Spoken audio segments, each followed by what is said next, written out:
Periódico miente sobre la migración en Puerto Rico. En España afirman que la fecundidad masculina también importa. Entramos a la era del descenso poblacional y en Egipto buscan bajar la natalidad. Discuto esto en este episodio de Mirada Demográfica. Bienvenidos a Mirada Demográfica, soy el demógrafo Raúl Figueroa Rodríguez y todos los martes discuto noticias relacionadas a temas demográficos a través del mundo. Así que si te interesa el tema de la demografía, este es el podcast para ti.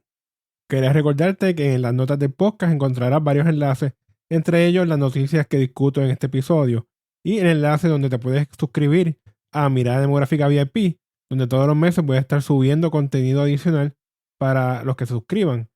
Ya está disponible el primer episodio adicional, donde entre otras cosas hablo de la crisis existente por la falta de cuidadores para las personas de mayor edad. Recuerda también que me puedes escribir por correo electrónico a demografia.puertorico@gmail.com para cualquier duda o comentario que tengas.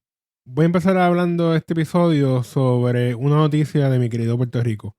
El Vocero, uno de los principales periódicos de Puerto Rico, publicó una noticia titulada "Cantidad millonaria de aumentos salariales frena la migración". Cuando leí ese titular, lo primero que dije fue, wow, que ellos saben que yo no sé, porque no he visto todavía en ningún lado datos que apunten a un freno en la migración.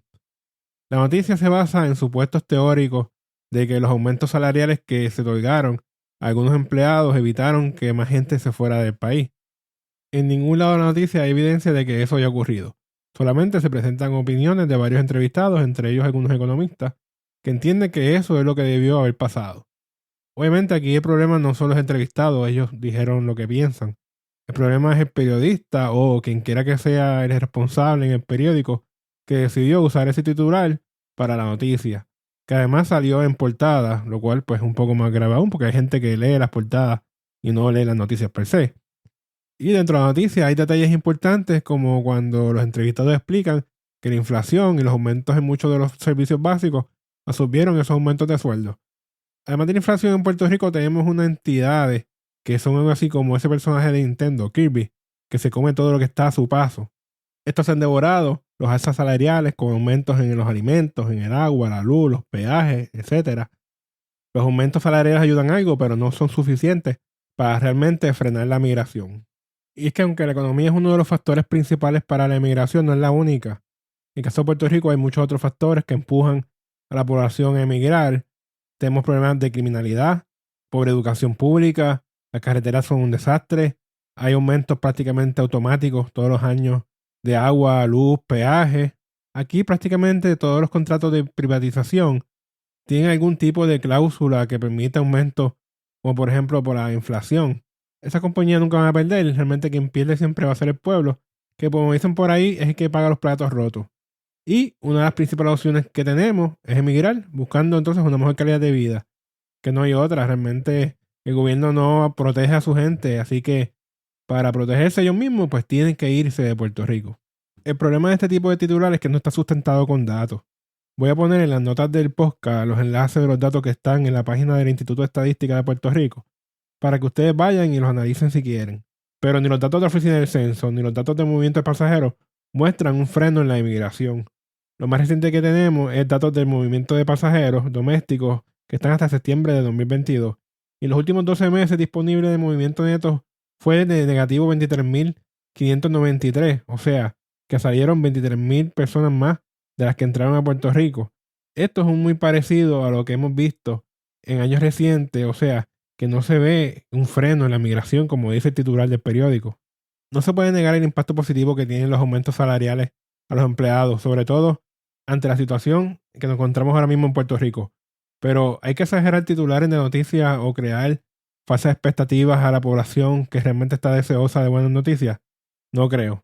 Hay que ser un poco más responsables y no caer en estas patrañas solamente para que más gente lea el periódico. Pero ustedes saben quiénes tienen un poco mejor credibilidad que el periódico, los investigadores científicos. Aunque aún así, nosotros tenemos nuestras fallas también.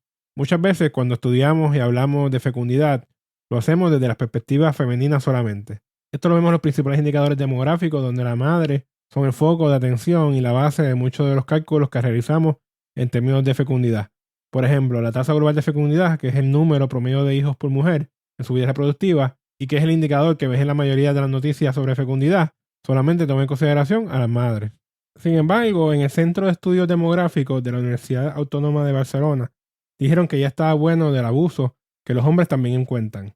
Bueno, realmente no lo dijeron de esa forma, no lo escribieron así, pero Pau Miret, que estuvo a cargo del estudio y es el investigador del Centro de Estudios Demográficos y profesor de Sociología de la Universidad Autónoma de Barcelona, dijo que el estudio de la fecundidad se ha centrado en la perspectiva femenina sin pronunciarse, pensando que era irrelevante en lo que ocurría con la masculina. ¿Y por qué la perspectiva masculina es importante?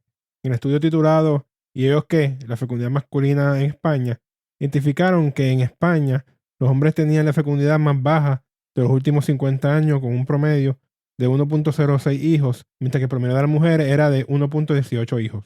Y también lo más importante es que identificaron que el acceso al mercado laboral era el factor principal que determinaba las diferencias en la fecundidad, en lugar del nivel de educación, como ocurre en caso de las mujeres.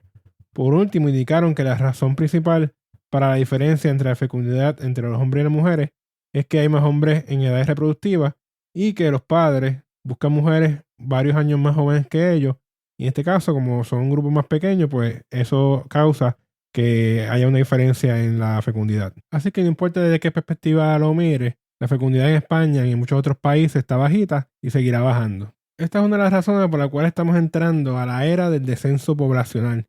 Y es que un artículo de Anthony Davis en el American Institute for Economic Research dice que en este momento histórico en que vivimos se le debe llamar la era del descenso, por la gran cantidad de países que están perdiendo población o que están a punto de comenzar a perder población en los próximos años. El artículo se enfoca bastante en que las personas somos recursos y creamos recursos adicionales, que muchas de las cosas que hacen nuestra vida sea mucho más fácil hoy en día fueron creadas una vez ocurrió la explosión demográfica, pero que con el cambio demográfico, al entrar ahora en la era del descenso de la población, también veremos que la innovación y el crecimiento económico va a ser cada vez más lento. Además, destaca la fuerte presión que los cambios demográficos tienen sobre los sistemas de retiro, usando como ejemplo el seguro social, que realmente sufre de los mismos problemas que discutimos en el episodio anterior, así que no voy a abundar mucho en eso. Lo que sí quiero hablar un poco es sobre la presión que se ejerce a los jóvenes. Cada vez la carga es mayor para los jóvenes y la clase trabajadora, y el problema es que esto acelera aún más el proceso de envejecimiento de la población. Vieron de esta forma, si la clase trabajadora joven tiene cada vez una mayor carga, tiene que pagar, por ejemplo, más impuestos, esto carece el costo de tener hijos, lo que va a provocar que tengan menos hijos y a su vez la población pues envejezca más. Es como un ciclo que no tiene fin, pero que con cada vuelta se va poniendo más pequeño y más viejo. El reto está en cómo quitarle un poco de esa carga a este grupo trabajador joven para que no siga afectando su futuro. Y mientras muchos países están entrando en esta era del descenso y se debaten qué van a hacer para aumentar su fecundidad y buscan detener la pérdida de población, en Egipto buscan todo lo contrario. Egipto tiene un problema de sobrepoblación y necesita bajar la natalidad para fortalecerse económicamente en las próximas décadas. El país está tratando de conseguir un dividendo demográfico, que es cuando la población en edad trabajadora supera a la población dependiente, o sea que está por encima de los que son más jovencitos y los más viejos. En el caso de Egipto, que ellos tienen una población inmensa de menores con una tercera parte de la población menor de 15 años, por lo que está buscando reducir la tasa de fecundidad, que ahora mismo está en 2.9 niños por mujer, a cerca de 2.1, que es el nivel de reemplazo.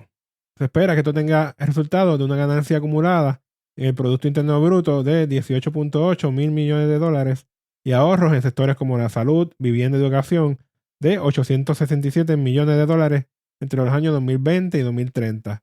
El fundamento de todo esto es que una reducción en la tasa de fecundidad producirá a mayores tasas de ahorro e inversión, por lo tanto, mayores también tasas de crecimiento económico. Al ritmo actual, el país, que tiene 104 millones de personas, alcanzará los 160 millones de habitantes en el año 2050. Así que para ello es necesario bajar la fecundidad. Para esto tienen varias iniciativas que buscan, entre otras cosas, mejorar la educación, bajar la deserción escolar y aumentar la participación laboral de las mujeres, que apenas llega al 15%. También ha identificado la importancia de cambiar la cultura, esa mentalidad que tienen, sobre todo en las áreas rurales, donde ven a los hijos como activos. Esta por veces, si las iniciativas rinden frutos y si a la larga logran su objetivo. Ya hemos visto países como China que en un momento dado implementaron políticas para bajar la natalidad y ahora se están arrepintiendo.